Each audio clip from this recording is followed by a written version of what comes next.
This tutorial will show you how to make a very simple book page rose, which I call my wild rose. This rose is super versatile. You can attach it to photo frames, you can attach it to twine and make little hanging decorations and bunting. You can attach it to wicker hearts and wicker hoops, and you can make it out of coloured paper or book pages, and you can turn it into buttonholes and bouquets. This is a super versatile little rose, and you only need a few bits of equipment. So first of all, you'll need an old book, one that you don't mind cutting up for this purpose. You can pick these up in charity shops very cheaply. You'll also need a pair of scissors and some glue. Now I usually use a combination of PVA white glue, which is just regular craft glue, and a glue stick. If you want to use these as decorations, you can very easily just attach them to the wooden stems or wire stems, foil stems, or whatever kind of stems you choose to use. If you do decide that you want to attach it to one of these stems or to a picture frame or to some bunting, you will need a glue gun to do that bit. I won't be showing you how to do that bit, I'll just be showing you how to make the rose today. This is a super quick tutorial for you to make and for me to do. So what you need is your book page, and for this rose we'll need to tear one page out at a time, and we'll need 3 pages to make this rose. So take your first book page and you want to fold it up from the bottom so that the wording aligns. So we'll take the bottom left hand corner and we'll fold the edge up to the right hand edge, and that will make like a triangular shape, and we want to try to align the wording along the bottom with the wording along the edge. The margins won't always be the same when you do this, and it might be a little bit tricky to line it up. It doesn't have to be totally perfect, a few millimeters out is fine. So once you've lined it up, just cut along the blank piece on both sides, so all you're left with is like a triangular shape with the wording on it. So we've got a little triangle, and we'll fold it into another triangle, and then keeping the point to the left, fold it into another triangle.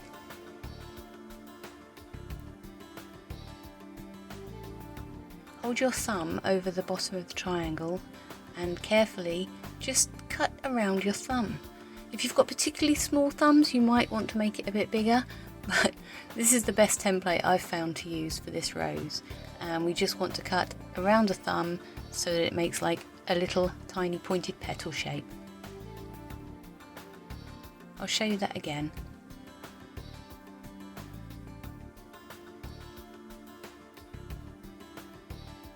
So with the fold facing to the left,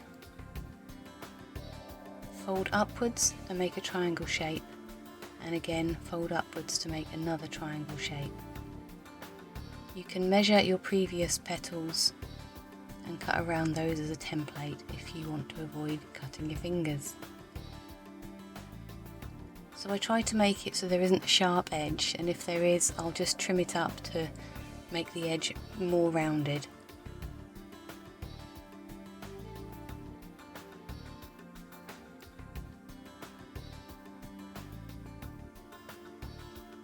If you do think you'll benefit from a template, do let me know in the comments and I can very easily put one up.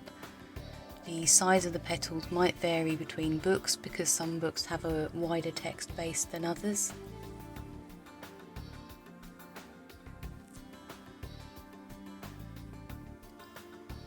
So we'll take our 3 little petal shapes .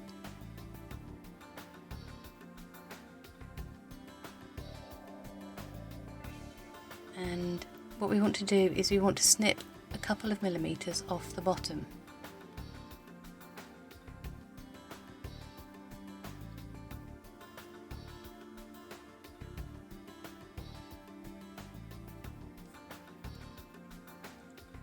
Do this for all 3 pieces, and then we can open them up, and you've got like a little flower shape. So cutting along the folds, on the first flower shape we want to cut 2 petals. On the second flower shape we want to cut 1 petal.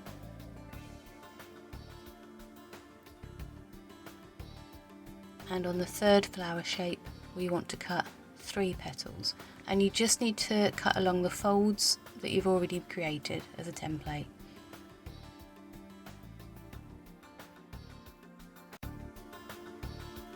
And we'll take the largest petal shape where we've only cut 1 petal, and we want to apply some glue to the petal shape that is above the opening where we've cut the single petal shape away. It can be quite delicate, you might rip it if you're not holding the paper down. So you simply need to join the petals together by taking the petal from the bottom of the opening and pressing it firmly to the petal on the top of the opening, and that will give you a little flower shape with 6 petals.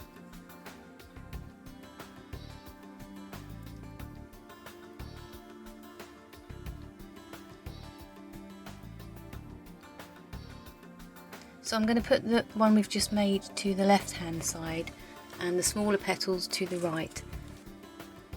And so we just need to repeat the process of gluing with the glue stick the petals at the top of the opening and attaching the petal at the bottom of the opening and pressing them firmly in place.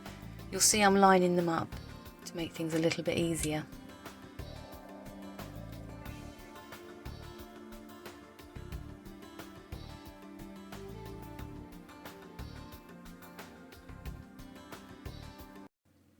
So now we have 3 kind of flower shapes to the left hand side, and this one with just 3 petals, we fold the bottom petal up, glue the top petal, and then just fold down, and what you're left is like 2 petals.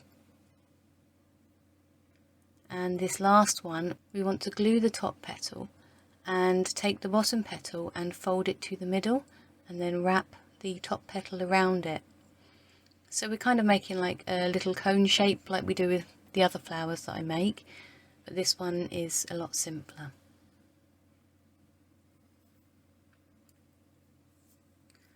So everything's all lined up, and now we'll need our PVA glue.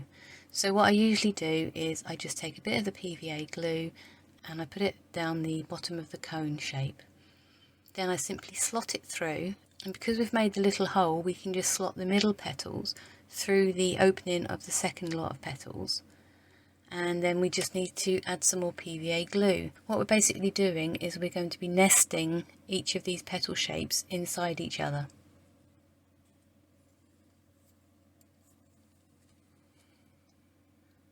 So ensuring that the middle shape is poking out the bottom of the second shape, we'll then push it into the third shape and just pull it from the bottom and position it, and we'll add another bit of PVA glue and insert it in. It shows a bit better on this one. So what you need to do is align the petals so they kind of nest. This last one I tend to just put the glue around the centre of the opening and pop it through, and I align it so that the new petals are halfway between the previous petals. So what you're left with is a little rose shape that you just need to put to one side to dry, and when it is dry you can use a glue gun and you can stick it on wooden stems and then cover it in florist tape, or you can do the same with wire, or you can bend the little sticky out bit at the bottom and use it to position on a photo frame, or if you're using it on twine I recommend gluing it at the top of the petal rather than at the little sticky out bit on the bottom. This is just so it hangs nicer really, and you can use this style of flower to make everything from decor, buttonholes, bouquets. The world is your oyster. So I hope you've enjoyed watching this really quick video showing you how to make a wild rose.